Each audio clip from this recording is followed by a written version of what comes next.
하늘에 계신 우리 아버지, 오늘 이제 십자가 책 제1장을 공부하겠사오니 우리에게 명철과 지혜를 주시고 또 폭넓은 이해를 할 수 있도록 도와주시옵소서. 아멘. 감사합니다. 아멘. 잘 들리죠?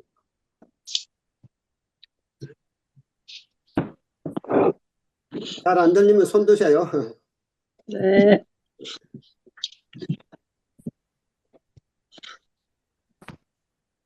네. 숙제 하는 거 좀 했습니까? 네. 네. 그 이따 내가 물어볼 것이고 좀 진도를 나가보도록 하겠습니다.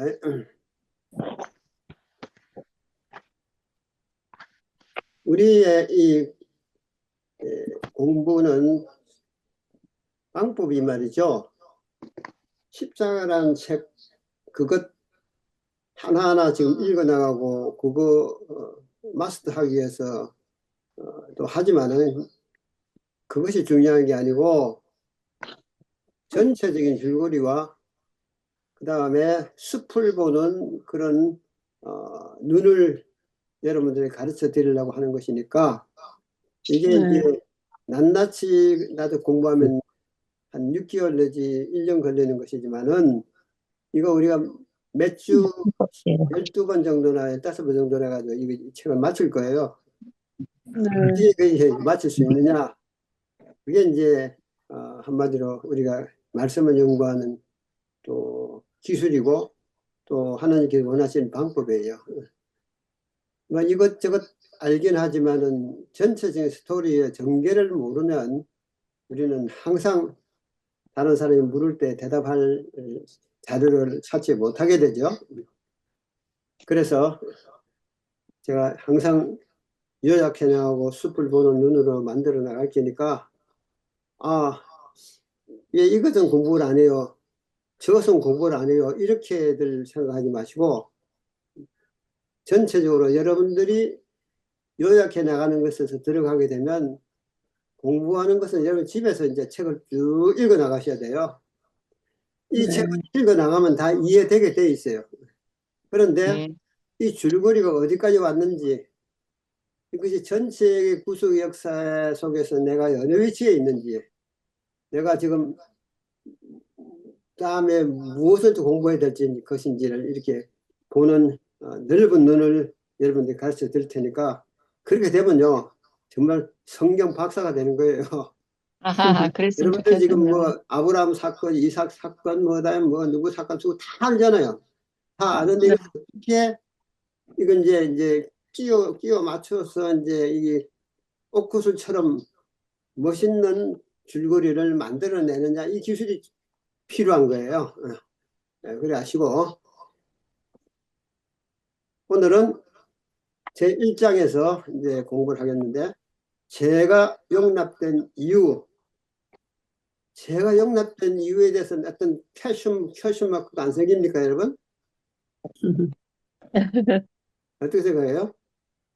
제가 용납된 이유라는 말을 이방인들이나 개신교 쪽에서나 이런 데 해봐야 제가 용납된 이유가 왜 생겼지? 왜 그런 질문이 왜 나왔지? 그렇게 많이 생각을 하게 되는 것이에요. 우리가 공부를 해보니까 읽어보니까 제가 용납된 이유가 반드시 있을 때가 없을 때가 없어요? 있어요? 있어요. 아직 못 깨달았어요? 예. 제가 용납된 이유가 있으면 제가 될 수 있을까요? 없을까요? 이유가 없어. 제가 용납된 이유가 있으면 그 죄가 제가 되지 못해요. 그렇잖아요. 예.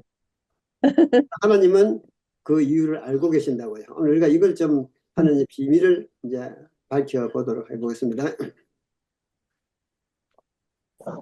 여기 나온 도표가 이게 아주 참, 이 도표가 정말 우리가 세상 법에서도 이 도표를 많이 쓰고 있는데 우리에게 주는 의미가 크죠. 네. 요거 보자.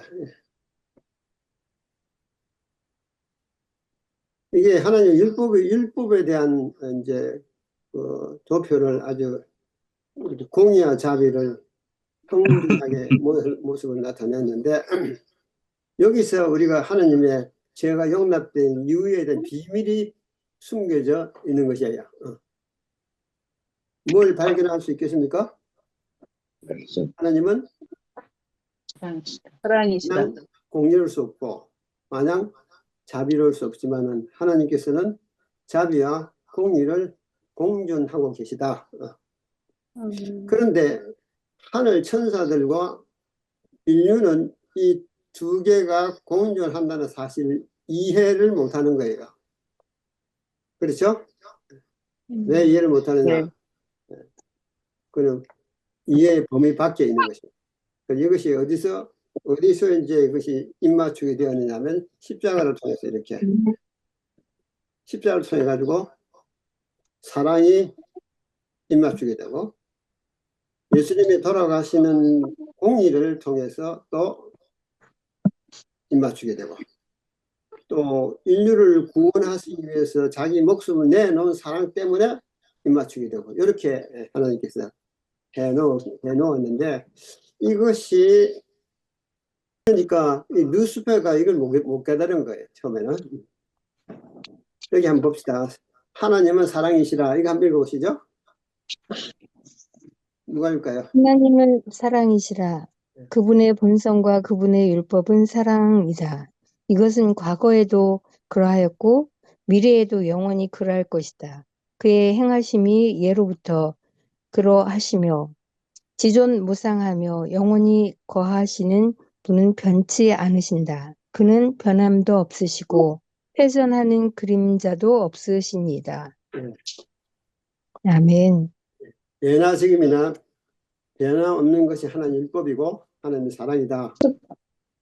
하나님의 율법은 그분의 자신만큼 신성하다. 이것은 그분의 뜻의 계시요 그분의 품성의 사본이며 하나님의 사랑과 지혜의 표현이다. 구조선자 52페이지. 자, 여기 이해되셨죠? 네. 그 다음 율법의 속성. 하나님의 사랑은 그분의 자비에 못지않게 그분의 공의에도 표현되어 있다. 공의는 그분의 보좌의 초석이며 그분의 사랑의 열매이다. 이것들은 서로 분리될 수 없도록 단단히 결합되어 있으므로 전자는 후자와 없이 존재할 수 없다는 사실을 그리스도께서 보여주셨다. 긍휼과 진리가 같이 만나고 의와 합병이 서로 입맞추었다. 여기까지는 이제 말씀을 통해서 충분히 이해할 수 있을 거라고 생각이 들고요. 두 번째, 이제 우주의 순환 질서가 이제 여기에서 여러분 공부를 해보니까 어떤 걸 좀 깨달았습니까? 우주 정부가 이 사랑의 대원칙을 유지하면서 하나님의 정부의 정신이 그대로 피조물들에게 유지될 수 있도록 만드신 하나님의 기본 하나님 정부의 정신세계가 있는데 그 정신세계가 자기 희생의 법칙은 자기 보존의 법칙이다. 그죠? 자, 요거 자기 희생의 법칙은 자기 보존의 법칙이라는 것에 대한 이해가 어떻게 됐습니까, 여러분? 잘 됐습니까? 네. 네. 하나 누가 설명해 보시죠. 그럼 우주 세계에서 자기 희생의 법칙이 이렇게 지켜지지 않는 곳에는 자기 보존의 법칙이 지켜지지 않는 것 같잖아요. 그래서 네. 자기 유익을 구하는 법칙은 자기가 보존될 수 있어요. 없어요. 보존될 수 없어요. 없죠. 이 원칙을 깨뜨린 것이 루시퍼라는 것입니다. 하나님께 대한 도전적인 정신을 가졌는데 이것은 어디서 나왔느냐 하면 자기 희생의 법칙을 버리고 자기 유익의 법칙으로 가버리기 때문에 자기 보존이 안 됐기 때문에 하나님께서 그를 내쫓아버렸어요. 그 자기 희생의 법칙은 우리가 그 농사에서 다 보잖아요. 농사에서 꾸준히 자기 보존을 해나가기 위해서 이 곡식은 어떻게 되는 겁니까? 씨가 죽어요. 완전히 죽어요. 완전히 자기 희생을 하면 그다음에 뭐가 돼요?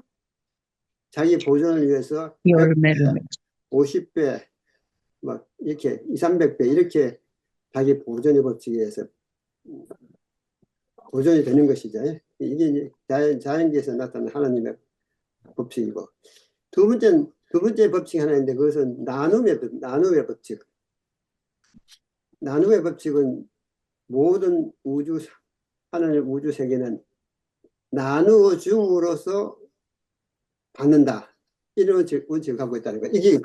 이게 하나의 생명의 법칙이, 대원칙이 제시되어 있다 그랬잖아요. 자기를 위해 살게 되면은 어떻게 돼요? 다른 사람을 위해서 사는 것이 하나님의 대원칙인데, 자기를 위해서 사는 사람은 거기서 생명이 끝나버립니다. 그래서 이게 여기 그리스도께서는 만물을 하나님께 받으셔. 누가 읽을래요? 그리스도께서는 만물을 하나님에게서 받으셨다. 그러나 그분은 주시기 위하여 받으셨다. 이것은 하늘 궁정에서도 그러하고 모든 피조물을 위한 그의 봉사에 있어서도 그러하다. 사랑하시는 아들을 통하여 아버지의 생명이 만물에게로 흘러나간다. 또한 아들을 통하여 그것이 찬양과 기쁨의 봉사로 사랑의 조수처럼 만물의 대근원이신 분께로 다시 돌아온다. 그리하여 그리스도를 통하여 자애의 순환이 완전히 이루어지는 바, 이로써 크신 시여자의 품성과 생명의 법칙을 드러낸다. 자, 너무나 명확하게 나와 있잖아요. 그래서 여기 보면 이 책 135 찾았죠? 네. 네, 여기 내가 도표를 좀 찾아 올려놨는데, 이게 우주의 순환 법칙, 자연적 순환 법칙입니다.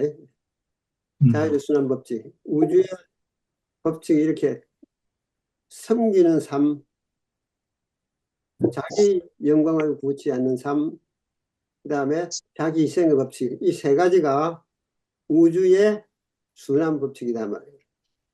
이것이 안 되면 우주가 돌아가지 않는 거예요. 그런데 이 역주행, 거꾸로 된 역주행은 어떻게 돼요? 이기심, 자기를 섬기는 삶, 그 다음에 함심 뭐예요? 자기 영광을 살. 그 다음에 교만한 마음. 이것이 다 하느님의 품성과는 전혀 다른 역주행이죠. 자기 유익을 구하는 삶, 그 다음에 자기가 섬김을 받아가는 삶, 그 다음에 또 자기 희생의 정신을 하고 다른 사람의 희생을 강조하는 삶. 이런 법칙은 하나님의 법칙과는 완전히 역주행이다. 이 역주행이 사탄의 정신으로 돌아온 것이죠. 이 맨 밑에 읽어보면 사단이 이 질서를 역주행함으로 하늘에서부터 무너졌다. 그리고 인간들도 역주행하고 있다. 그러나 예수님께서는 이 땅에서 다시 유턴하여 바로 잡았다. 우리가 예수님의 모본을 쫓아 그분의 정신으로 선순환할 때야 생명의 발원지로 돌아간다. 루스벨의 타락의 이제 원인이 여기서부터 시작됐는데, 책 다시 돌아가서 32페이지 돌아가겠습니다. 30페이지. 하나님의 사랑의 선물 뭡니까? 의지의 자유. 자유. 사랑의 선물. 의지의 자유. 요거 읽어보세요. 한번 홍성희 집사님 읽어볼까요? 하나님께서는 당신의 모든 피조물로부터 사랑의 봉사 곧 당신의 품성을 인식함으로 솟아나는 봉사를 원하신다. 그분은 강제적 굴종을 기뻐하지 않으심으로 모든 존재로 하여금 당신께 자원하여 봉사하도록 그들에게 의지의 자유를 허락하신다. 네. 자, 이렇게 의지의 자유를 피조물들에 허락하셔버리면 하나님은 굉장히 위험하세요. 왜 그렇죠? 인간의 의지대로 죄를 지을 가능성을 가지고 있기 때문에. 그러나 하나님께서는 위험을 감수하시면서 피조물들에게 하나님께서 이 강제적 굴종을 원치 않으시기 때문에 어떤 굴종, 어떤 것이냐면 하나님을 사랑함으로 순종하는 그런 모습을 원하셨기 때문에 자유의지를 주셨다. 그렇게 볼 수 있습니다. 하나님 율법은 품성의 사본이요 그 속성인 자비의 공의는 불과 분리 원칙이다. 후자는 전자는 후자 없이 존재할 수 없다. 만일 죄가 나타나 그것을 용납하면 공의가 무너지고 공의를 작용하면 자비가 무너진다. 더욱 이 원칙 속에서 하나님은 피조물들에게 자유의지를 주셨다. 이것은 창조주 입장에서 매우 위험한 일이다. 만일 자유를 악용하여 인하여 죄가 나타나게 된다면 어떻게 처리할 것인가? 악용, 그치? 이것이 하나님의 비밀이죠, 비밀. 네.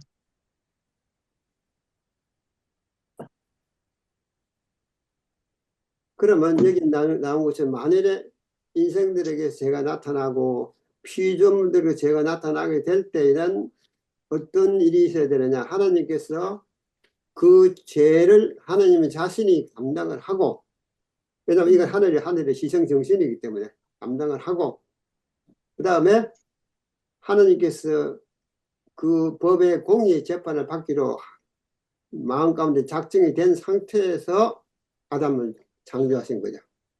그게 그렇게 되지 않으면 창조할 수가 없죠.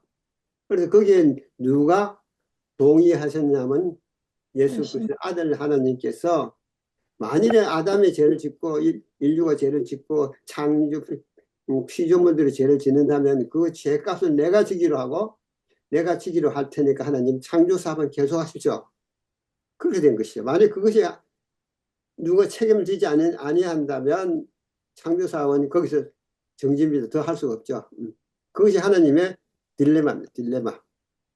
그래서 이제 이 일이 이루어졌고 하나님께서 아들께서 내가 그 일을 담당하겠습니다. 약속이 되었기 때문에 창조사업은 지속이 되었고 결국에 죄가 돌아버렸죠. 그러면 그 죄가 들어오는 것에 대한 책임을 누가 져야 돼요? 창조주가 하나님 스스로 져야 되는데 참 여기서 우리가 참 묘한 사건을 볼 수 있는데 보십시오. 자,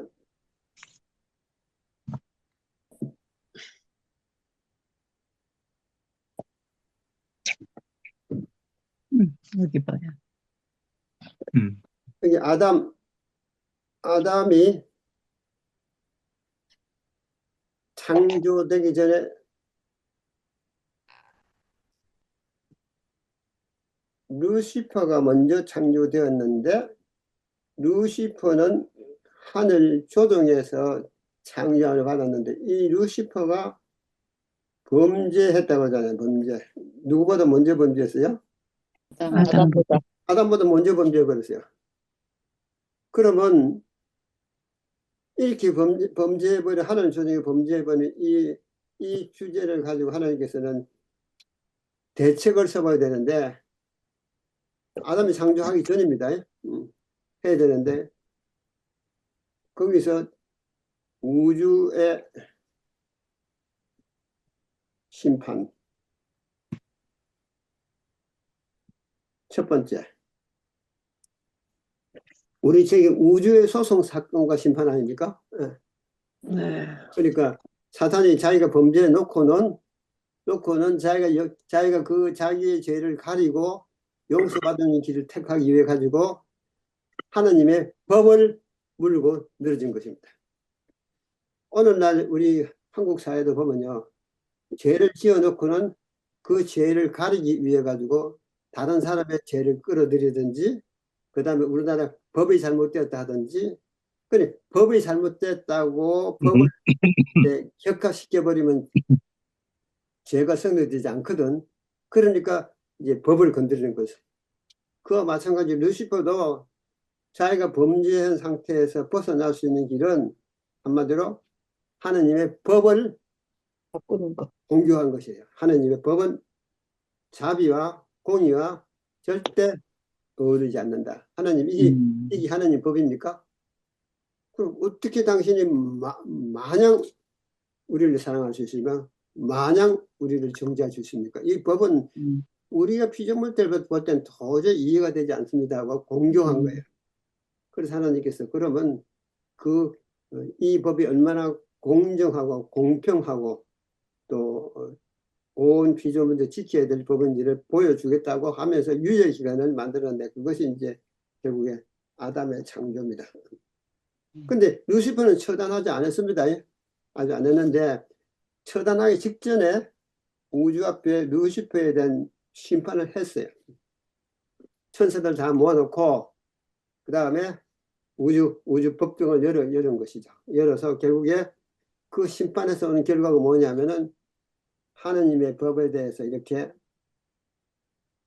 하느님을 공격하는 피조물은 하는 정부에 대한 반역입니다. 반역. 그래서 루시퍼는 첫 번째 반역의 선고를 받았다. 앞으로 이제 이 우주의 소송 사건과 심판 문제를 계속 7번씩 6번씩 이제 진행되어 나갈 것인데 이것이 우주의 소송 사건 제1심판입니다. 그러면 그 제1심판까지 끝났는데 무슨 또 다른 심판이 나오느냐?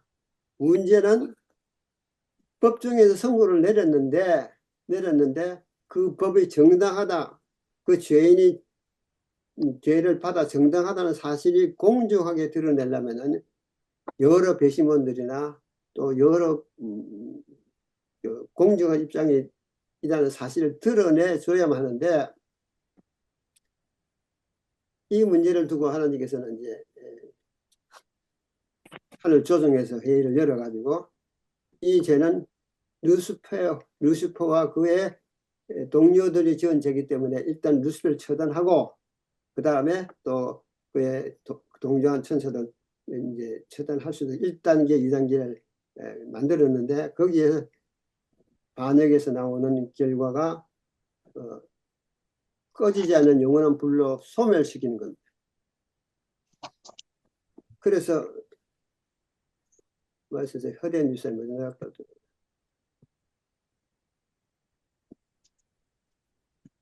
허대한 유사님 잠깐만요. 그래서 우주의 소송 사건과 심판 첫 번째는 루스벨에 대한 심판이었다. 그러면 이제 끝나야 되잖아요. 심판 끝나고 그다음에 이제 소멸시키면 되는데 항상 말이죠. 이 심판은 항상 항소가 있습니다. 항소. 불복. 하느님은 자비와 공의 하나님이시기 때문에 피조물이 불복한다든지 하나님의 자비와 공의를 인정하지 아니하면 처단할 수가 없어요. 이게 하나님의 자비와 공의에 대한 하나님의 가지고 있는 하늘세계의 정신이라는 거죠. 그래서 루스벨을 처단하지 못한 거예요. 그럼 어떻게 하면 될까요? 루시퍼가 자기의 죄가 자기가 잘못되었다는 사실이 드러나서 하느님 앞에 굴복할 때까지 이 불복을 받아들여 줘 버는 거예요. 그래서 오늘 이 시간까지 오고 있는 거예요. 지금도 계속 불복입니다. 예수님 십자가로 사단의 모든 죄가 다 드러났는데도 불복이고 에덴 동산에서 또 불복이고 그 다음에 또 조사심판에서도 불복이고 그 조사심판에 있는 이유가 그겁니다. 사단이 정당하게 처단할 수 있도록 모든 사건을 이제 사단의 죄의 정당성을 다 묵살해버리고 하느님의 법에 준엄한 심판을 받을 수 있도록 공의로운 심판을 받을 수 있도록 만들어 나가는 세월이 지금 6,000년이 흘러오고 있는 것입니다. 그리고 우주의 소송 사건과 심판은 사탄의 불복 때문에 지금까지 이어오고 있다. 이렇게 볼 수 있는 것이에요. 이해됐습니까? 네. 네.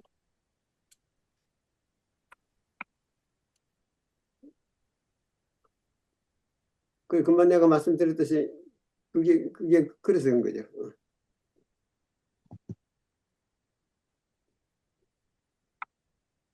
여기에 나온 것처럼 만일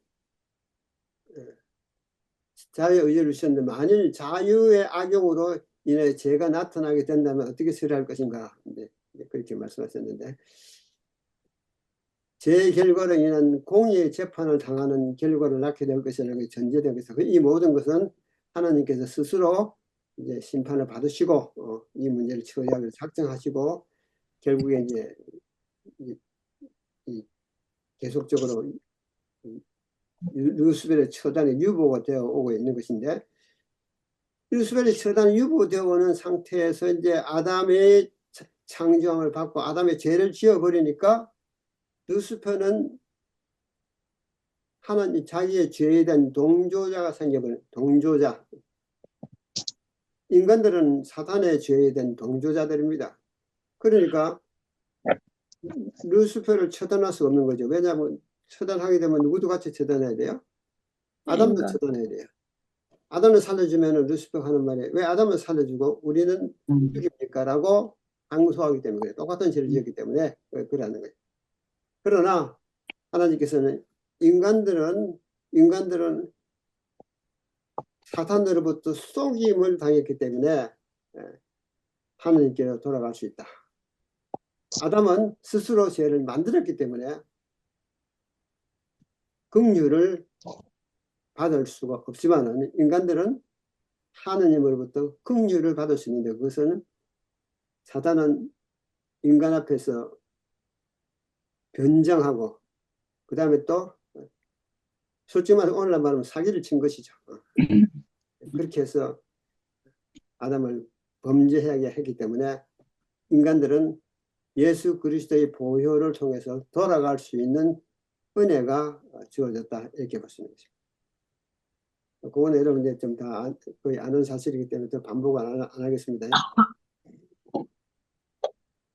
그 다음에 두 번째는 여기부터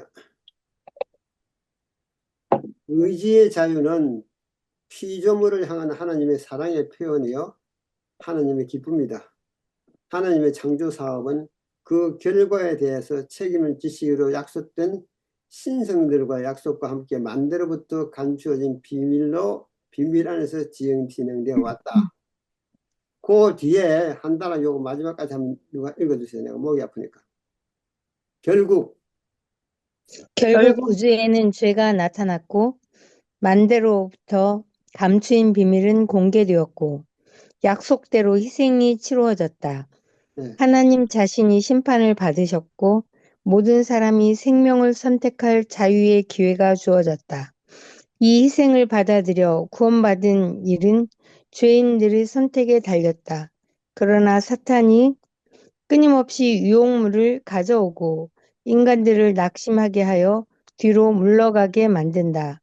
그럴지라도 하나님은 더 오래 참으시며 한 사람도 멸망치 않고 구원받기를 기다리시며 모든 인류의 심판을 최후 한 영혼의 선택까지 기다리시겠다고 약속하신다. 이것이 피조물에게 지원하는 봉사를 자원하는 봉사를 원하셔서 의지의 자유를 주신 목적이다. 아멘. 아무리 의지의 자를 줘도요 결국에 선택은 누가 해야 돼요? 인간들이 해야 내가 되는데 이 의지의 자유를 통해서 의를 택할 수 있도록 선택의 자유를 주셨지만은 그걸 택할 수 있는 힘의 근원을 주지 아니하면 인간들은 선택을 못해요. 사실은. 맞아. 그래서 하나님께서는 한 영이라도 놓치지 아니하시려고 한 영혼이 마지막 때까지 내가 기다리겠다는 거죠. 그래서 6천년의 긴 세월이 흘러오고 있는 것입니다. 한 영혼 기다려서 그 영혼이 주님께 돌아오면 그것까지 큰 것이 없잖아요. 그래서 하나님께서 이제 은혜의 기간을 계속 연장해 주는 것은 하나님의 인생들에게 주신 의지의 자유 때문이고, 그 다음에 그 속에는 하나님의 사랑이 듬뿍 담겨져 있다. 이렇게 볼 수 있죠.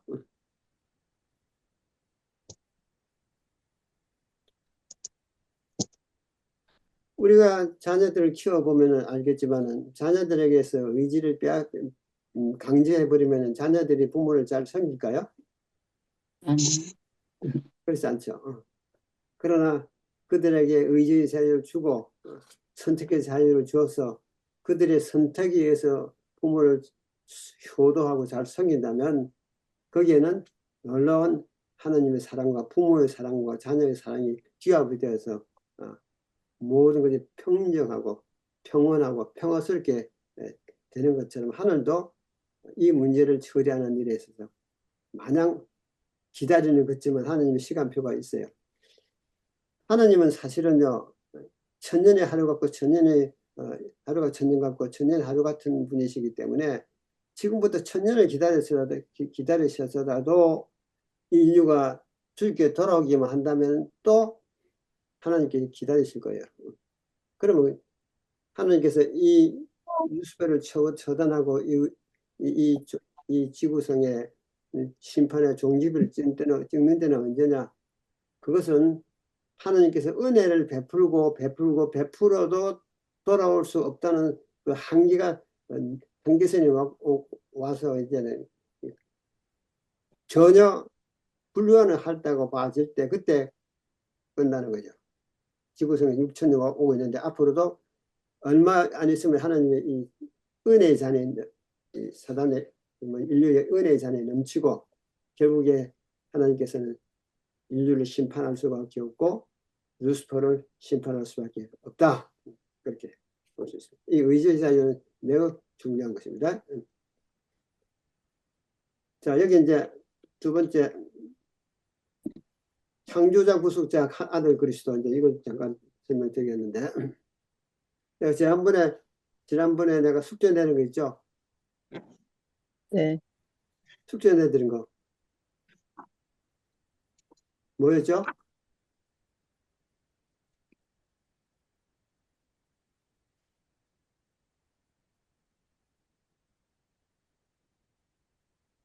숙제하신 분 대답 좀 하세요. 전 숙제를 못 해가지고. 숙제를 못하면 난 낙제야, 낙제.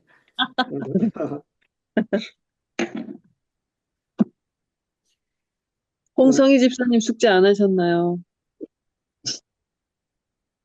연구하라는 걸 어떤 거, 연구하라고 했던 거요? 네. 네.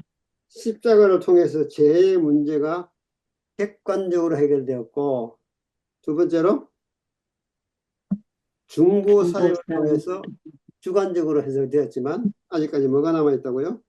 우주적 차원에서 얘는 여전히 남아있다 그랬잖아요. 저는 도표를 그려볼게요. 첫째, 요거는 객관적, 좀 크게 써볼게요. 객관적 속죄. 객관적 속죄란 말의 의미가 무엇이냐? 예수님은 창조 이래로부터 죽임을 당한 어린 양이라고 했잖아요.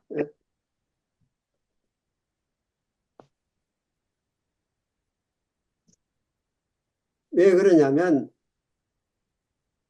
인생을 창조해서 죄를 지었는데 그 죄인이 자녀를 놓게 되면 그 다음에 또 어떻게 그래요? 그 자녀가 또 죄인이 돼요. 또 죄. 그 다음에 그 자녀가 또 손자를 놓게 되면 그것도 죄인이에요. 그래 죄는 죄를 낳고 죄는 죄를 낳고 죄는 죄를 낳기 때문에 그렇게 만들어져 버리면은 하나님께서는 아담 하나 처리하다가 하려다가 나중에 수많은 사람 인생들 다 뭐 처단해야 되는데 그걸 다 어떻게 심판합니까? 그렇기 때문에 죄가 양산되기 전에 무슨 작업을 하셨느냐면 창조 이래로 죽이면 당한 어린 양, 그러니까 창조함으로부터 죽이면 당한 어린 양을 설정해버렸어. 설정 어린 양. 이 말이 무엇이냐면 하고 오세요. 만일에 아담이 죄를 지어버린다. 우리가 창조를 했는데 그 아담이 죄를 지어버린다면 그 아담이 그러잖아요. 왜 나를 창조해 놓고 죄 짓는다고 나를 죽이고 왜 나를 창조했습니까? 라고 항변할 수 있죠. 내가 창조해달라고 그도 안 했는데. 그 이제 사형당한 아들이 말이죠. 어머니를 보고 마지막에 이제 항변하는데 왜 나를 낳아서 이렇게 내가 괴로움을 받고 이렇게 마지막에 죽어야 합니까? 왜 내가 낳아달라고 말을 했습니까? 왜 나를 놓으셨습니까? 예. 그 요업이 그랬잖아요. 요업이 자기 탄생한 자기 탄생일을 저주하고 제가 태어난 것에 대해서 자기가 태어난 것에 대해서 굉장히 한탄하고 그것을 하나님께 돌렸어요. 그와 마찬가지로 그런 변명들이 나오기 때문에 하나님께서는 죄가 양산되지 못하도록 아예 원천적으로 객관적 속죄를 미리 해버린 거죠. 누구의 동의 없이요? 우리의 동의 아담의 동의 없이 객관적 속죄를 만들어버린 어린 양의 피를 만들어버린 것이죠. 그것을 갖다 우리는 객관적 속죄라는 거죠. 그러니까 이 죄는 말이죠. 얼마든지 속죄할 수 있어요. 예를 들어서 고린도서 15장에 한 사람의 범죄로 인하여 많은 사람이 뭐 된 것 같지? 죄인 된 것 같이. 크게 말해봐요. 한 사람이 범죄함으로 인해서 많은 사람이 죄인 된 것 같이. 것처럼. 왜 죄인 됩니까? 죄가 죄를 낳고 죄가 죄를 낳게 됩니다. 그러나 이제 그게 이제 객관적 죄인이 되어버린 거죠. 그러나 하나님께서는 한 사람 예수 그리스도의 의로운 행동, 의로운 희생을 통해서 많은 사람이 의로움을 받으리라 그렇게 된 것이죠. 그것이 객관적 범죄, 객관적 속죄입니다. 이것은 언제 이루어졌습니까? 아예 창조 때에 이루어 놓은 사실입니다. 두 번째는요. 두 번째 이게 뭐냐면 주관적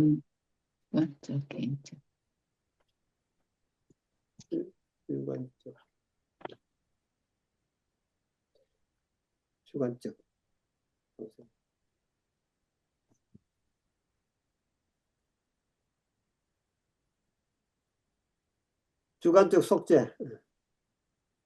이때 다시 해볼게요.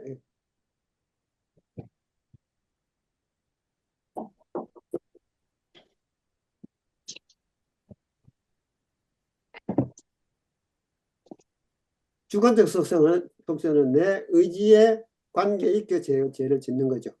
그래서 결국에 이제 예수님께서 우리를 돌아가셔가 이제 객관적 속죄는 이루어졌다고 보고 받아들였는데 그 전에 사단은 그거 가지고 이제 우리를 송사할 수 없어요. 왜냐하면 어린 양이 이미 돌아가셨기 때문에. 그런데 우리가 살아가면서 죄를 짓잖아요. 살아가면서. 순간순간. 내 의지에 동의에 의해서 죄를 짓습니다. 그리고 주관적 속죄인데 이것은 뭐예요? 예수님께. 예수 그리스도의 용서의 피.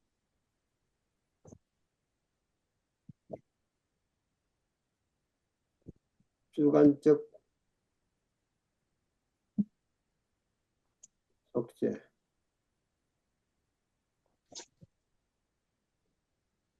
이거는 예수 그리스도 중보라고 중보 사역을 통해서 누가 용서받습니까? 인생들이 받는 거죠. 그래서 객관적 속죄도 용서받고 주관적 속죄도 용서받아요. 둘 다. 하나님께서는 이 죄가 발을 붙이지 못하도록 사전에 엄청난 계획을 다 세워 넣었었어요. 아담이 범죄하면 바로 객관적 속죄를 통해서 모든 죄를 용서해줘 버리고 끝나버리고 그 다음에 아담의 후손이 또 죄를 지어나가는 죄는 예수님 보혈 즉 중보 사역을 통해서 뭐 할 수 있습니까? 용서받을 수 있는 것이래. 여기는 조건이 하나 있는데 그건 뭐냐면 우리가 주관적이기 때문에 주님 내가 이러이러한 죄를 지었습니다라고 고백하면 내가 너희 죄를 자백하면 하나님이 미쁘시고 의로우셔서 너희 죄를 뭐 하실 것이요? 용서하실 것이요. 그래서 우리가 자백하는 일과 그 다음에 용서받는 일이 이 병행이 돼요. 그러면 제가 용서받죠? 네. 네. 객관적으로 용서받고 주관적으로 용서받는 거 죄가 없잖아요. 그럼 세 번째, 우주적 속죄. 세 번째는 뭐라 그랬어요? 우주적 속죄. 우주적 속죄.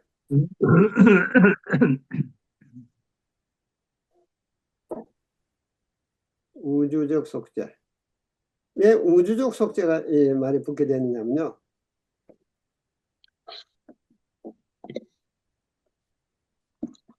우리들이 짓는 죄 모두가 다 누가 걸머졌어요? 예수님, 내 머리. 예수님 걸머지잖아요. 그러면 그 죄가 지금 다 없어져 버렸습니까? 이 아직 있어요. 없어진 게 아니라 예수님이 대신 지고 계신 거죠. 어깨 지고 계신 거예요. 그러나 우리는 어떻게 됐어요? 용서받았고요. 우리는 당당하게 하나님 보좌 앞으로 나아갈 수 있는 것이요. 누구 때문에요? 예수 그리스도 때문에. 자, 그런 관점을 볼 때 지금 죄는 남겨져 있습니까? 없어졌습니까? 남겨져 있어요. 남겨져 있어요. 우주에 남겨져 있죠, 제가. 우주 정부에 남겨져 있어요. 그 죄가 어디에 남겨지는 하나님 보좌 앞에 있는 기록책에, 죄책에 다 기록되어 있어요. 다.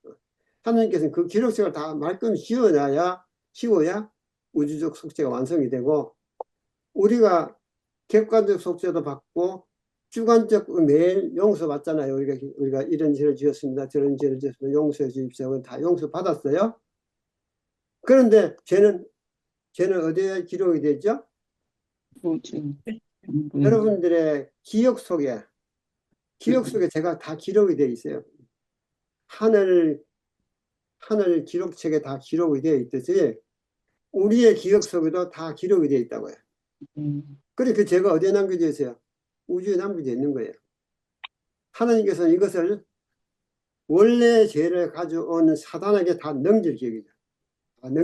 그래야 끝나는 건데 그 죄는 그 마땅히 뭘 받아야 돼요? 공의의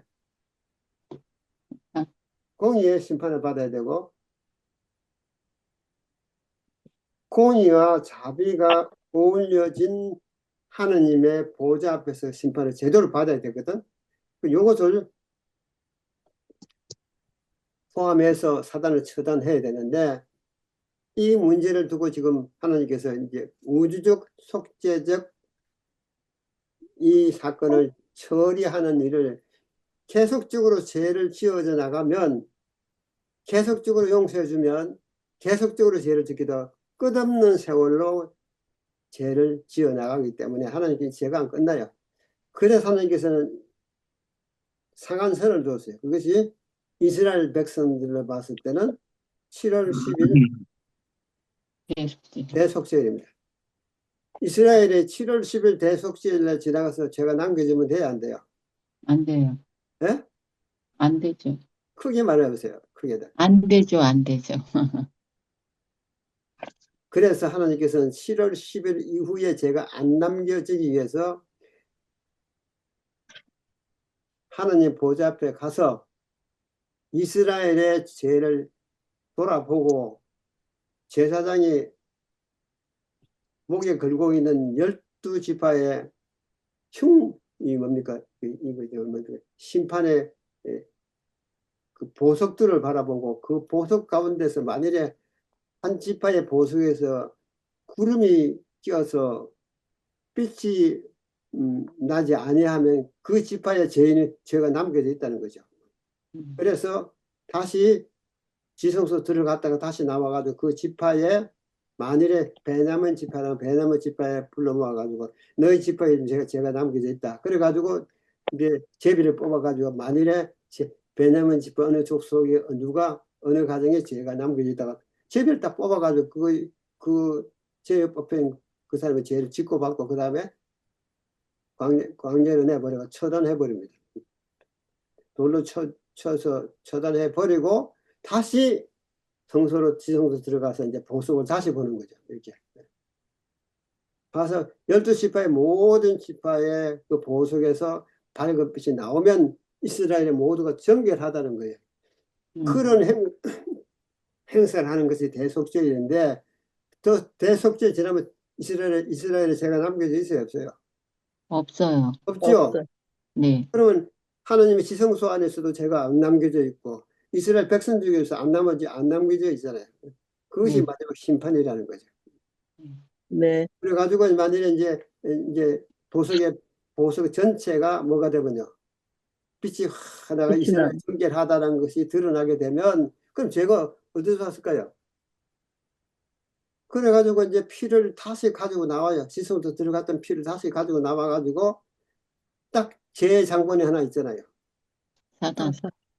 아사셀 염소 두 마리 아사셀. 가지고 제비를 뽑아가지고 했거든. 그러니까 아사삼수에다가 모든 알고 보니 이스라엘에 죄가 있는 것도 아니고 예수님에게 죄가 있는 것도 아니고 하나님은 공정하시고 본인 내가 죄가 죄를 있다는 것이 이제 온 우주 앞에 드러나죠. 그러면 아사셀 염소 곧 사탄에게 이스라엘의 모든 죄를 전가해가지고 그 다음에 사단을 처단하는 것이 곧 우주의 속죄입니다.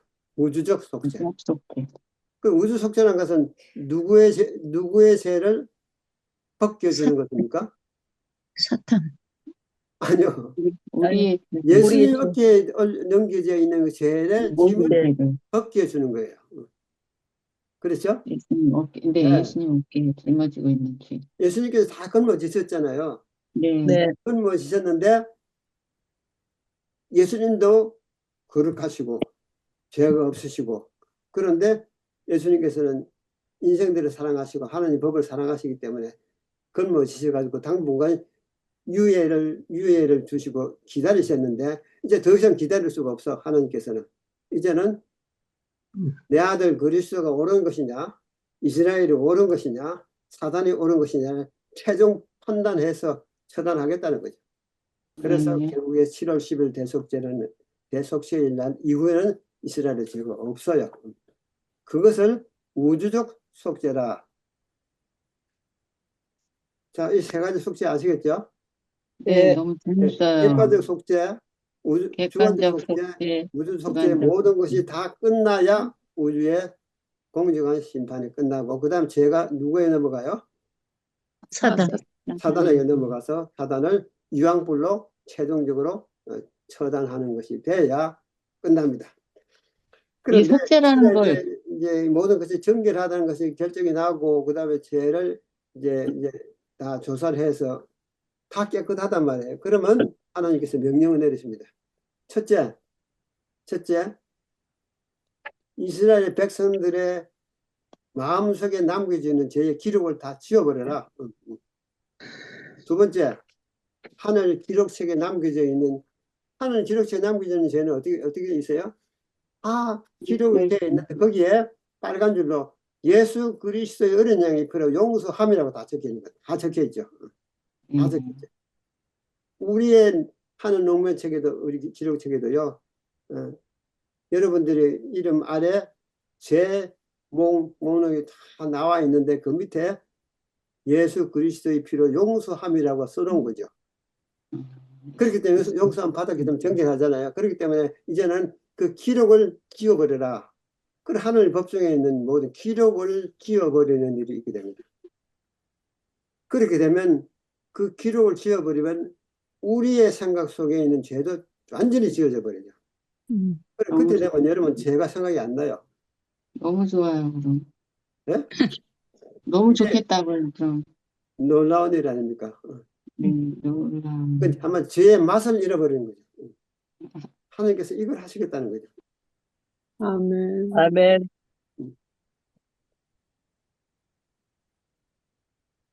이것이 곧 하나님께서 인간에게 주신 의지의 자유를 주셔서 의지의 자유대로 해 나가시다가 죄가 왔을 때 그 죄를 처리하시는 하나님의 방법이라는 거죠. 그럼 우리는 어떻게 돼요? 우리는요. 우리는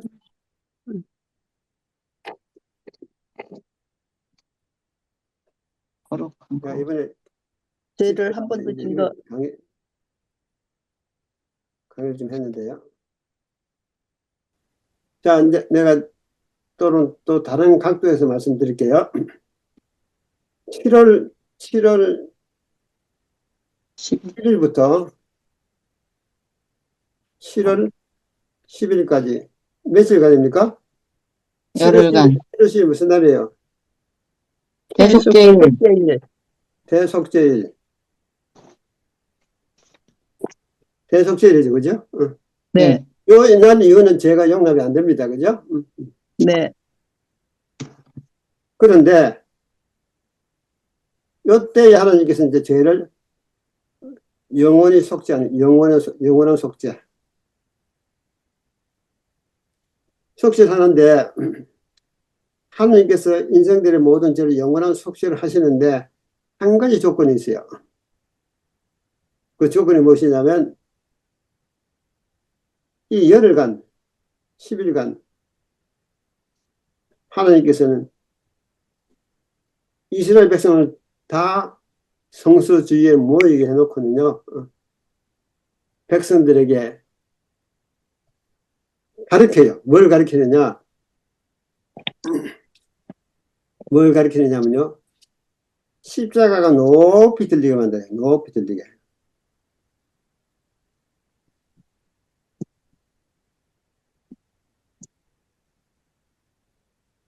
이 말이 무슨 의미냐면 그 찌른바 그를 바라보고 통곡하기를 독재를 잃은 것처럼 통곡하리라다.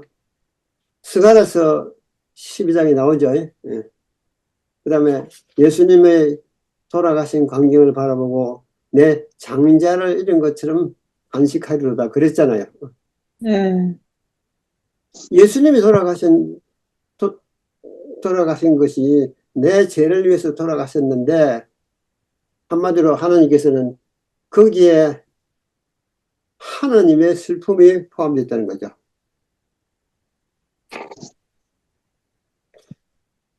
십자가가 세워졌을 때 하나님이 그 옆에 있었다고 했습니까? 없었다고 했습니까?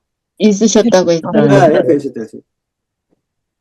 같이 정신적으로 같이 못 박힌 것이죠. 네, 함께. 그래 그 십자가 못 박힐 때 온 우주가 그리고 천년계가 다 울고 그렇게 엄청난 이제 일이 있었는데 그것이 곧 하나님의 인생을 창조하신 이제 그 정신적 대가를 치르는 광경이에요. 예를 들어서 이스라엘이 옛날 그 노아 당시 때 백성들이 범죄하고 완전히 이제는 홍수로 쓸어버릴 수밖에 없는 시대, 그 순간까지 이제 죄가 진행되었을 때 하나님께서 인생 지으셨음을 뭐라고 했다고 하죠? 한탄하셨다고 했어요. 나 그 성경절 보고 하나님도 탄탄하실 일이 있나, 포기하실 일이 있나, 그런 생각이 처음에 어릴 때 들었었어요. 여러분 어떻게 생각하십니까? 맞아요. 왜 그러시려고 말로 찬조해 놓으셨죠? 아무리 살려줘도 인생들이 가지고 있는 것이 죄밖에 없는 거죠. 그래서 인생들이 이제 향해서 헌신하시다 그랬는데 그와 마찬가지로 현재 이 지구상의 죄를 대속하기 위해서 하나님의 아들이 내주셔서 하나님의 아들이 대속물로 주셔서 돌아가시는 그 광경을 온 우주가 탄식하고 온 우주가 참 통곡하는 그 자리에 누가 가장 많이 우려야 될 것 같아요? 하나님. 예? 이스라엘. 밖에 나와 있는 이스라엘. 죄가 어디서 왔으니까요? 이스라엘 백성이죠, 이스라엘 백성. 이스라엘 백성들이 하나님께서 세워놓은 십자가를 보고 가장 많이 통곡해야 되는 거죠. 그 한번 그 스가랴 12장 한 찾아 누가 한번 크게 읽어봐요. 허리한 집사님, 성경 잘 읽으신 분. 보라, 내가 예루살렘으로 12장 10절, 10절. 10절. 네. 내가 다윗의 집과 예루살렘 거민에게 은총과 간구하는 심령을 부어주리니 그들이 그 찌른 바 그를 바라보고 그를 위하여 애통하기를 독자를 위하여 애통하듯 하며 그를 위하여 통곡하기를 장자를 위하여 통곡하듯 하리로다. 예, 예. 왜 이들에게서 이와 같은 예수님이 돌아가시면 내 독자를 잃은 것처럼 슬프고 내 장자를 잃은 것처럼 그렇게 슬픈 마음이 들어갔을까요? 하나님께서는 이스라엘 백성들이 지금 이 성수주의에 대속죄를 모일 때에 그들 마음 가운데에 이 마음이 들어가야 되는 거죠. 이 마음이 들어가지 않으면 대속을 못 받아요. 예수님, 그것은 내 죄입니다. 예수님이 돌아가실 일이 아닙니다라고 통곡하는 거죠. 그리고 통곡의 합창이 말이죠. 모든 이스라엘 전체가 다 하나님, 그 죄는 우리의 죄입니다라고 통곡하는 일이 있게 된 때가 대속죄의 날, 마지막 날, 그 일이 있게 되는 것이에요. 그럼 오늘날 우리가 대속죄에 살고 있는데 우리가 어떻게 해야 되겠어요? 죄의 도말을 받고 죄의 용서를 받으려면 어떻게 해야 되겠어요? 이렇게 회개해야죠. 회개. 예. 그런데 이제 문제는 요 열흘 동안에 뭘 가르쳤냐면요. 대정투를 가르쳐요. 대정투. 예를 들어서 하나님 평소에는 한 마리씩만 양을 잡더니 오늘은 이 두 마리를 가져가서 제비를 뽑아가지고 그 뽑힌 그 염소의 위에다가 이스라엘의 모든 죄를 고백하고 그 다음에 그걸 가지고 또 성소에 들어가서 속죄를 하고 나와가지고 다시 또 이제 또 다른 아사셀 염소의 죄를 옮겨가지고 광야로 보냅니까? 이게 무슨 뜻입니까? 이것을 이스라엘 백성이 다 묻는 것이에요. 이게 정당하게 이렇게 이루어지는 광경을 제사장들이 이스라엘 백성들이 열흘 동안 교육을 시켰어요. 계속적으로. 여러분들 이제 여기 실패가책에 보면은 그때에 그들이 대쟁투의 긴 여정 속으로 그들의 정신이 말대들어 버렸어요. 그러니까 대속죄의 날에 대한 그들이 모였을 때 그냥 있은 게 아니에요. 있은 게 아니고 우주의 대쟁투 속에서 하나님의 아들이 왜 돌아가셔야 된다는 사실을 제사장들에게 백성에게 쭉 교육을 시켰어요. 열흘 동안에. 그럴 때 그렇구나. 결국에 우리의 죄 때문에 우주가 완전히 무너져 버렸구나. 하나님의 아들 죽게 생겼구나. 그걸 다 알게 되고 모든 이스라엘 백성들의 입에서 유동성으로 하나님 우리를 긍휼히 여겨 주십시오라고 기도하게 된 거죠. 우리는 용서받을 수 있는 자격도 없는 사람들입니다. 우리를 긍휼히 여겨 우리는 하나님의 아들을 죽게 만들었기 때문에 그러면서 온 우주 앞에 말이죠. 예수 그리스도의 십자가가 높이 들리는 거죠. 하나님께 그걸 바라신 거예요. 아멘. 그렇게 해서 모든 이스라엘 백성들의 그 내 죄입니다. 그걸 다 회개할 때 하나님께서 이제 그 죄를 이제 씻어 주려고 그러는데 그때에 사단이 또 그러는 거죠. 또 송사합니다. 하나님, 이들의 죄를 다 용서하신다고요? 그러면서 하나님, 저 누더기를 보십시오. 저 상처를 보십시오. 저기 제가 다 용서된 것입니까? 이제 그렇게 사단이 또 우리의 죄의 누더기를 보고 사단이 하는 게 또 송사합니다. 그때 하나님께서 여호와께서 너를 책망하노라. 그것은 불에서 거스린 나무가 아니냐. 그렇게 숟갈에서 나오지 않습니까? 네. 여호와께서 너를 책망하노라. 그것은 내가 이스라엘 백성을 범죄케 해서 만드는 내가 만든 죄의 흔적이다. 그 말, 흔적. 그러니까 한마디로 예를 들어서 우리의 정신세계 속에 뭐가 남긴 게 있어요? 죄의 흔적이 남은 게 있잖아요. 그리고 우리가 만일에 이제 참 인생을 살아가면서 많은 상처가 나잖아요. 조폭들 보면 상처투성이라. 그런데 뭐는 됐습니까? 죄는 용서받았어요. 용서받는데 뭐가 있습니까? 인정. 칸잡이고 전과. 남겨져 있잖아요. 근데 용서를 받았어요. 그와 마찬가지로 인생들 모두에게 죄의 흔적이 남겨져 있는 것, 상처가 남겨져 있는 것이죠. 생각 속에 죄의 흔적이 남겨져 있기 때문에 하나님께서 그거는 용서받을 일이 아니다. 네가 만들어낸 상처다. 그러면서 그들은 나의 보혈을 믿고 있고 그들은 보혈을 통해서 모든 것이 구속받았기 때문에 그러면서 사단아 여호와께서 너를 책망하기를 원하노라. 그렇게 이제 마지막 송사를 침묵시켜 버립니다.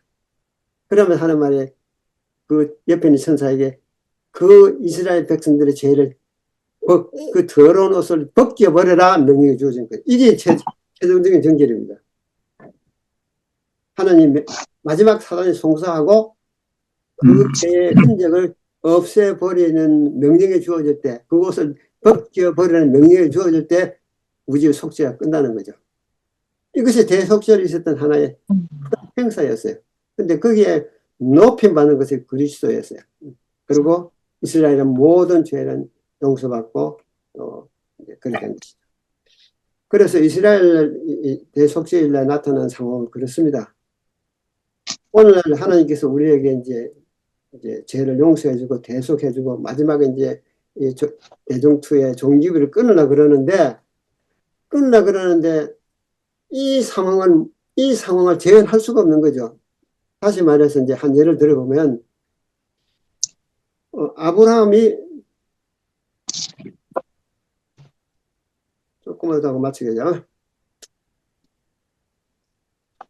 아브라함이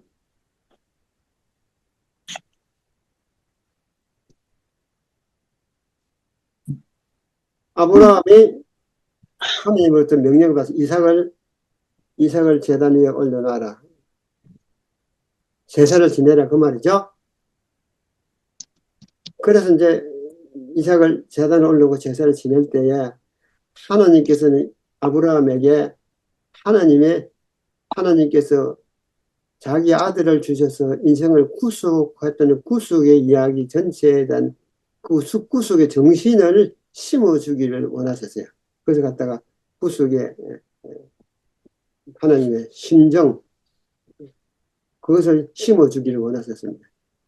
그래서 아브라함이 이삭을 제단에 올릴 때 그는 하나님이 인생들을 위해서 자기 아들을 내주신 그 어마어마한 그 슬픔, 그 심정을 만분의 일이라도 이해하게 됐다는 것이죠. 아브라함이.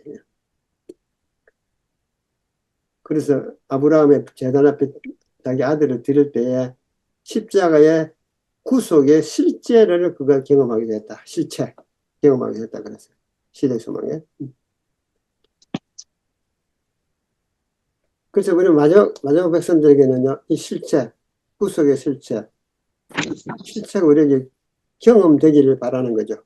근데 경험되기를 바라는데 뭘 우리 남은 무리에게 이제 구속 이야기를 설명했냐면 대정투 총소예요. 대정투 총소는 뭡니까?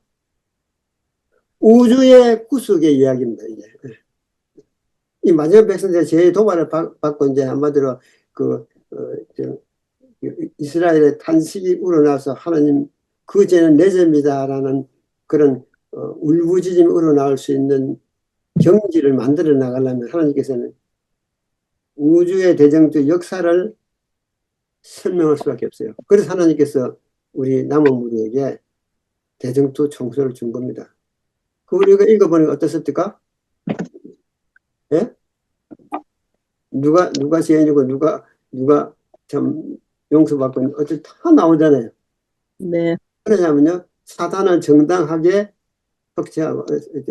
사단이 정당하게 처단하기 위해서 거기에 대한 모든 것이 우주의 속죄의 과정이 다 설명이 되어 있잖아요. 객관적 속죄, 그 다음에 주관적 속죄, 그 다음에 마지막에요. 우주적 속죄까지 다 나와 있잖아요. 이것에 대한 이해가 없으면요. 우리는 뭘 못하냐면 하나님께서 인생들에서 내주신 하나님의 아들에 대한 현실이 우러날 수가 없습니다. 경험해 봤습니까, 여러분?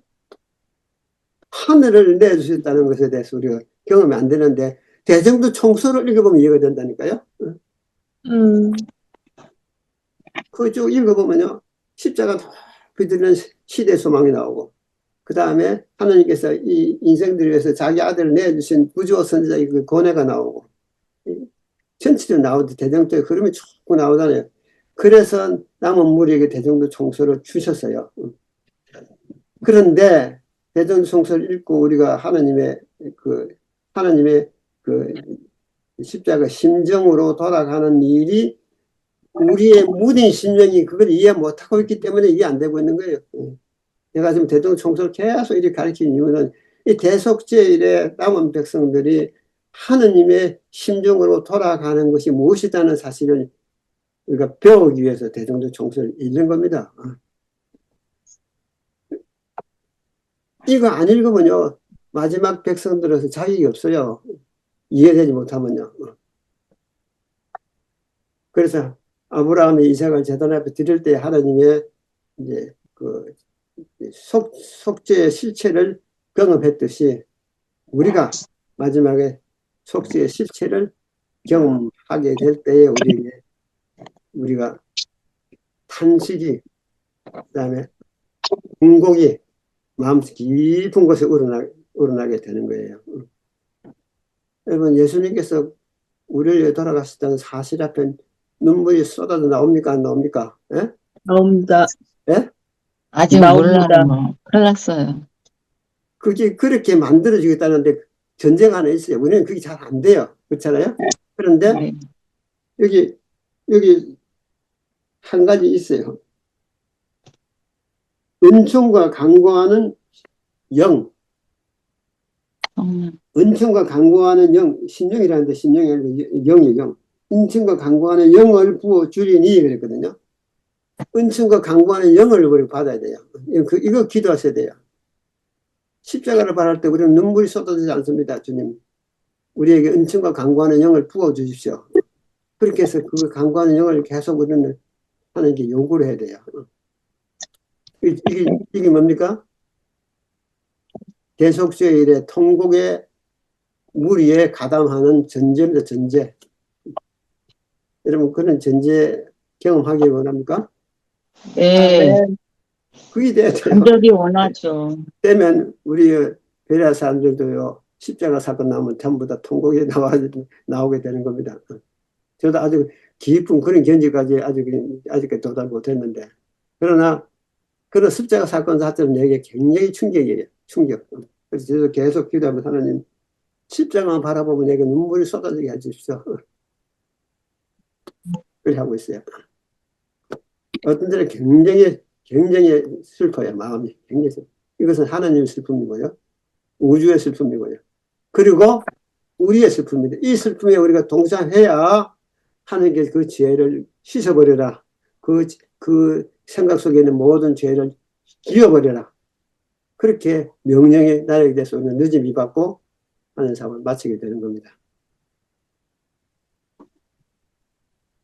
여기까지 이해하셨죠? 네. 네. 자, 잠깐 이제 질문 한 5분 받고 마칠게요. 여보, 질문 하나. 아까 왜 나도 그거 모르겠어. 장로님 하나 말씀드릴까요? 크게 하세요. 네. 크게. 그, 몇 페이지지? 예수님의 속죄 대상이 됐던 것은 1차적으로는 그 아담 해와가 네. 사탄의 유혹에 빠져가지고 과일을 먹지 말라 그런 걸 먹은 것이 말하면 하나님의 이 명령을 지키지 않았다는 그런 죄를 얘기한다고 그러지 않았어요? 네. 그러면 이 아담과 해와가 지은 죄라고 하는 것은 그거는 그 사람들이 죄를 지은 거고 그 후손은 우리 현재 우리 인간들은 직접적으로는 거기에 연관이 되지 않았다느냐 예, 하는 생각이 들고요. 예. 그리고 또 하나는 이제 우리 인간에게 선택의 자유의지를 주셨다고 하는 말씀은 말하면 아담 해와가 지은 죄에 대한 어떤 그 선택이 아니고 우리가 사는 동안에 닥치는 여러 가지 일들이 선한 일 또는 악한 일이 많이 있게 되는데 그걸 우리가 사는 동안에 나타나는 일에 대해서 선하게 대처하느냐 또는 악하게 대처하느냐 이런 이 선택의 자유의지를 주신 것 아니냐. 예. 결국 그 대상은 우리의 평생에 지낸 행동으로 봐가지고 예수님 재림 시에 최종적으로 심판하신다고 할 때 그 심판에 대상되는 그러한 행위에 대한 이 자유의지를 이야기하시는 건 아시냐. 그런 의문이 내가 좀 여쭤봅니다. 예. 앞에 말씀하신 것은 객관적 속죄죠. 고린도전서 15장 한번 보세요. 네? 고린도전서 15장. 고린도전서 15장 펴보래요. 고린도전서 15장.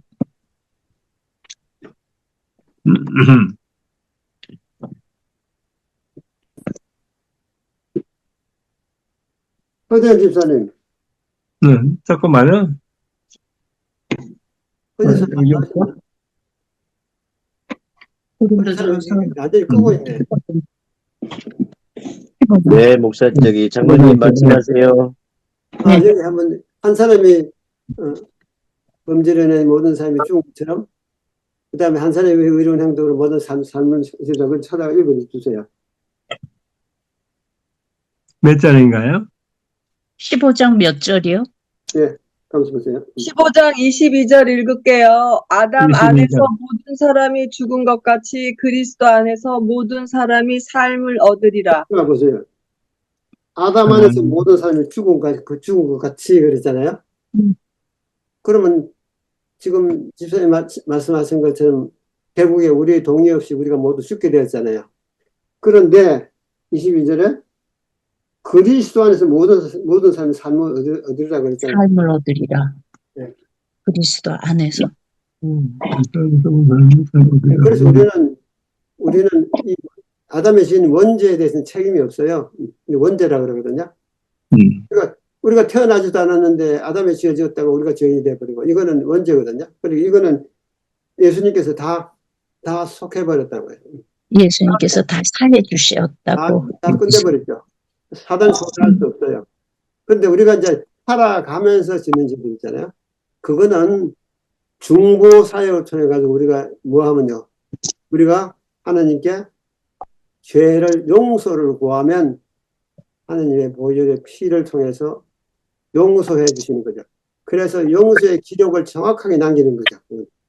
하늘 기록 속에 남기고 그 다음에 우리의 생각 속에서 다 남겨놓은 어느 날 몇 시에 지은 죄 용서함 다 기록에 남겨져 있어요. 그 기록책을 마지막에 이제 점검해 가지고 모든 것이 정결하고 하다고 봐질 때 그 죄를 사단에게 넘기게 되는 것이다. 그래 볼 수 있는 것이죠.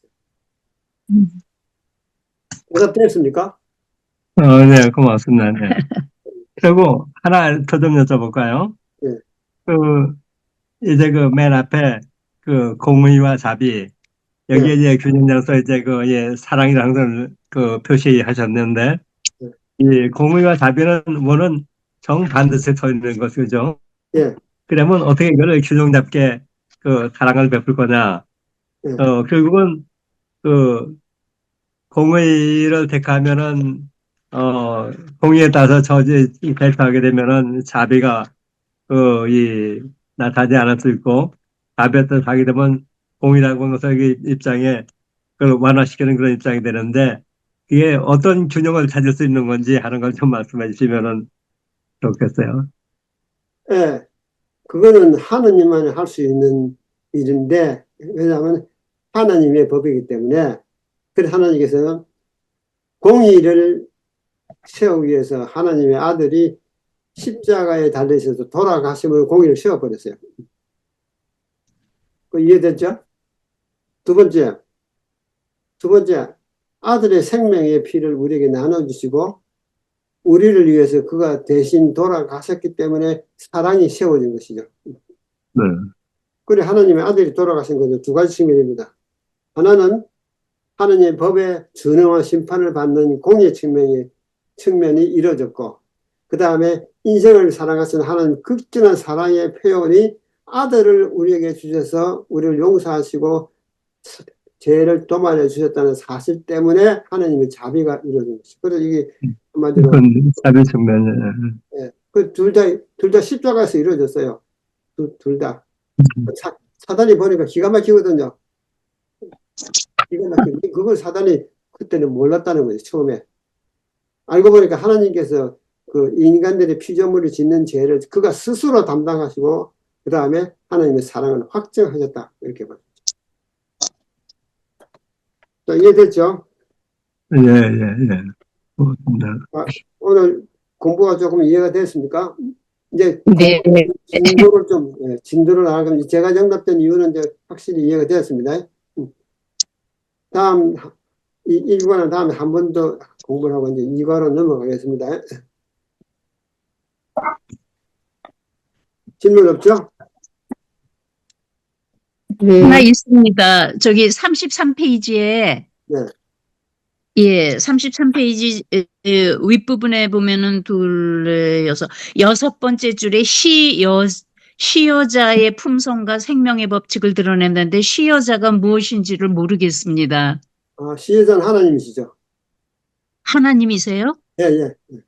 아, 네. 만물의 근원 되시는 분으로 돌아오는데 그것이 뭐냐면 사랑의 봉사를 통해서 하나님의 품성의 법칙을 우리에게 나눠주셨는데 그 법칙이 시여자입니다. 주신 분이 시여자예요. 네. 네, 감사합니다. 여보, 이거 하나님이시래요. 시여자가 하나님. 네, 감사합니다. 네, 기도하고 마셔요. 조혜경 자매는 기도하세요. 네, 아버지, 저희가 하나님의 보좌의 기초인 공의와 자비를 그것이 어찌 충돌하지 않고 인류를 지금까지 하나님께서 유지하셨는지를 배웠습니다. 그 예수님께서 우리에게 친히 모본을 보여주신 것은 우리도 그렇게 살게 하시기 위하여 모본을 보여주셨사오니 이 말씀 공부를 통하여서 우리가 정말로 예수님을 닮고 그렇게 행하면서 주님이 오실 날을 기다릴 수 있게 도와주시옵소서. 네. 아멘. 기도드립니다. 아멘. 아멘. 아멘. 감사합니다. 감사합니다. 감사합니다. 감사합니다. 다음 주에 뵙겠습니다. 이상민 집사님. 감사합니다. 근데 오늘 나는 나온 거야, 안 나온 거야? 난 계속 들었는데. 나왔어요, 집사님. 나왔어요? 어째 네. 뭔가 아무것도 안 보여서. 예쁘게 나왔어요. 그렇게. 그러면 다음 아이고. 시간에는 어디를 배운다고 하셨어요? 내가 숙제를 또 내줄게요. 이제 아, 예, 알겠습니다. 공부 조금 더 하고 다음에 이제 하늘의 전쟁이 다음은 하늘에 일어난 전쟁 전체를 마칩니다. 감사합니다. 네, 네, 쓰셨습니다. 고맙습니다. 안녕히 주무세요. 네, 감사합니다. 안녕히 계세요. 네, 편한 밤 되세요. 네. 음.